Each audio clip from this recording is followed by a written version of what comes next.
Hello and welcome to this video. I'm Marcus Hayes and right now I'm on my way to the garage after doing half a day at work, like I do every Saturday. This weekend I'm hoping to do another couple of jobs on my ST170 Mark 1 ESCORT project. Over the last few days the weather's been a bit iffy, so we just have to see how it pans out, but it certainly looks okay at the moment, which is good.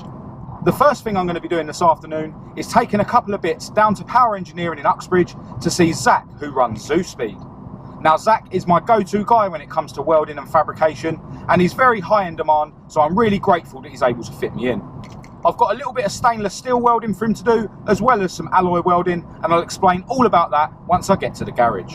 You'll notice that I'm not in the driver's seat of MAUDE, my Mark II ESCORT MOREDOOR, and I'm actually driving my girlfriend Kat's plastic Fiesta that she likes to call Winston. MAUDE is broken at the moment, and I made a little clip yesterday to show you all the grief she's been giving me over the last week or so. So MAUDE, the MOREDOOR Mark II ESCORT is dead, but hopefully not for long. Those of you who follow me on Facebook and on Instagram, and those of you who I bumped into at the Classic Ford show, will know that she wouldn't start the day before the show due to crank sensor wiring issues. Now the crank sensor is underneath the exhaust manifold here, and the wire has always been under tension a little bit just to keep it away from the heat of the manifold. And basically that tension had caused a loose connection where the plug is that plugs into the crank sensor. So I replaced the plug on that wire a couple of days after the show, and it all seems sweet, but now I am basically still getting an issue where there's a loose connection in the crank sensor wire. With the car running, if I wiggle the crank sensor wire, the car cuts out. So this time I've ordered a pre-made crank sensor wire from a company called Brands Hatch Performance. I'll leave a link in the description for anyone who's interested in getting anything like that for their car. So hopefully when that comes, I'll just have to plug that wire into the multi-plug of my Naths unit. So just got to remove the two wires here that are for the crank sensor wire and plug in the new wire, and then hopefully that should be the end of my crank sensor issues.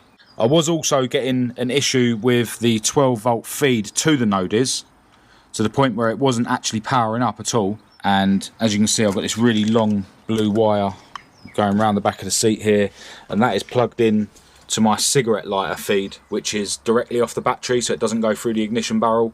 And that was me basically ruling out the ignition barrel, trying to suss out what the issue is with the 12 volt feed. But at the moment I've got crank sensor issues, so I need to rectify that first, and then I'll sort out making a new 12 volt feed that is controlled by the ignition barrel to actually power the unit. Alright, I'll just show you, the engine's running. If I use this bar to wiggle the crank sensor wire, the engine cuts out. Right, so I'm here at the garage with my beloved Mark 1 ESCORT, but continuing the theme of my Mark II ESCORT for just a moment, as you can see, her freshly built HPE Type 9 gearbox is still not fitted, and I'm not in a hurry to fit it at the moment, to be honest. But what I have done is I've bought a brand new bell housing for it, and this one has the threads cut in it, so it means I won't need to use the quick release inserts. Now I've got this bell housing from Rally Design, and I'll leave a link in the description to their website. Now it didn't come with a pivot pin, so I bought a brand new one from Burton Power, and I'll leave a link to their website in the description as well. And what I've done is I've actually araldited that in, because I've had problems with the bell housing that's fitted to the Mark II at the moment with the pivot pin coming out, and I just can't be asked to go through all that hassle again. So as I say, I'm not in any rush to fit the Type 9 to the Mark II at the moment. I'm going to keep focusing on the Mark I for a while. I'm still waiting for a replacement sump for the Mark II from Neil Dunn, but he's only just got back to work after being very ill, so I'm sure he'll send it out as soon as he can. And if you're watching this, Neil, I wish you a speedy recovery. So on to the Mark I, and before I go into detail about what I'm going to be getting Zach to do, I'll just show you a couple of little bits I have bought for it over the last week or so. There was a few bungs that I needed to buy for the engine. One is here, which would be the fan switch, but my fan switch is actually on the radiator. So I got this threaded bung just from a plumbing shop. Another threaded bung that I needed was to go in the end of this T-piece, and the other port of this T-piece will be running to my mechanical oil pressure gauge. I haven't got the pipe for that yet, but I'll get that soon. And also, on the back of my inlet manifold, there was a takeoff for the servo, but this car won't be running the servo, so I had to get a threaded bung for that as well, which is now fitted. I've also dug out a used set of Superflex bushes to go where the anti-roll bar meets the track control arms, because the cheap nasty yellow ones I had in there went all brittle and disintegrated when I last took the anti-roll bar off. And I did buy a 90-degree bit of silicone hose and a hose joiner, which I thought would solve the issue I had with my bottom radiator hose, because the outlet on the radiator is straight, but the hose is designed to be used with a 90-degree outlet. Now I've trimmed this 90-degree bit of silicone back as far as I can, so that when it's attached to the outlet on the radiator isn't protruding too much into this bend and restricting flow. So if I put that on, I'll show you. Now obviously I was going to cut this 90-degree down here as well, and then use the hose joiner to join it to the retro Ford hose. But I can now see that if I do that, it's all going to be far too close to this crank pulley. So I've decided to get Zach to weld on a 90-degree outlet on this radiator, which will allow me to keep the hoses nice and tight to the radiator and keep them away from the crank pulley. So what I'm going to do now is remove the radiator from the car so that it's ready to take down to Zach.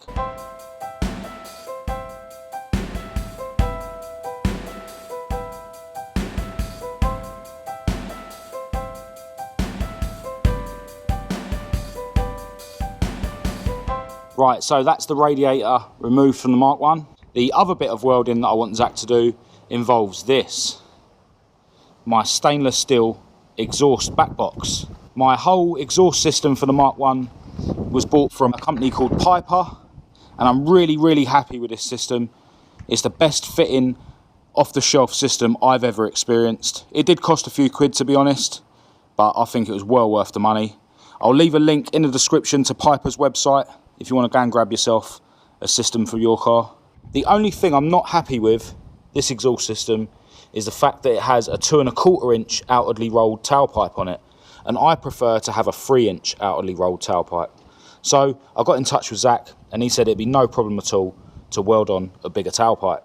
Now I'm sure the anoraks are going to say that a 3 inch tailpipe on a Mark 1 Escort is excessive, but I had a 3 inch tailpipe on the car when I had an Ashley exhaust system on it back when I was running a Pinto, and I really liked it, so that's what I'm going for. So what I need to do now is wrap these bits up and stick them in the back of Winston, and then head down to Power Engineering to see Zach.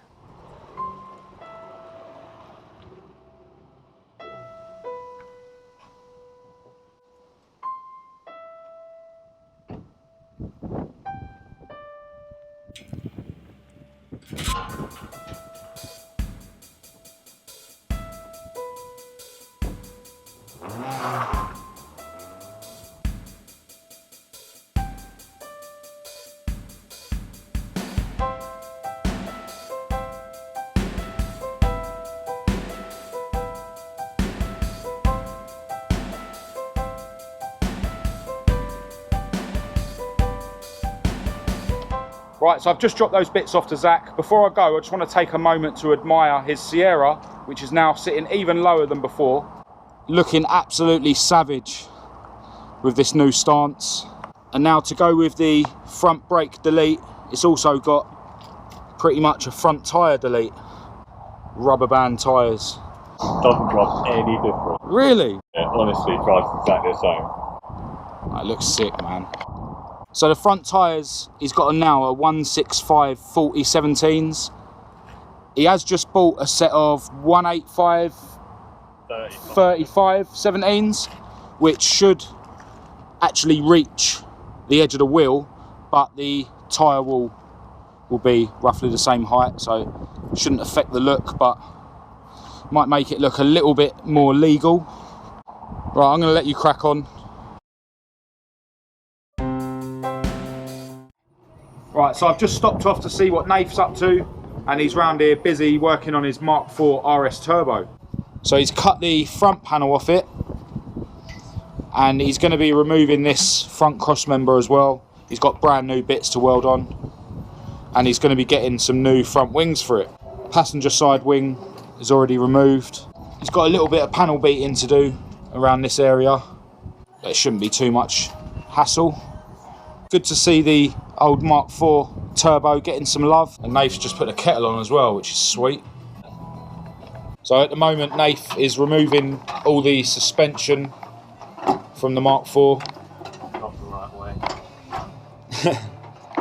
And then he can get the loom out of the way and then start cleaning stuff up and panel beating it where necessary and doing any welding that it needs.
Out comes the trusty Dremel.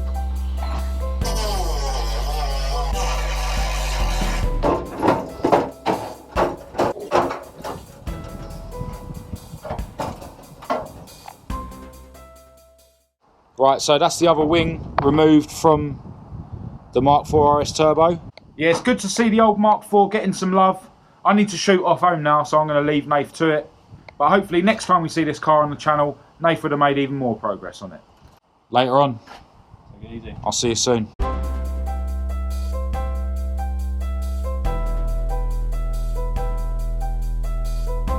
Hello! So it's now the next day and I'm just about to leave home to go round the garage to work on the Mark I.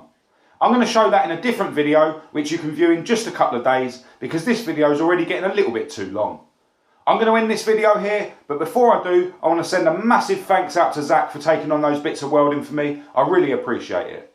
So, if you thought this video was any good, give it a thumbs up. If you thought it was shit, give it a thumbs down.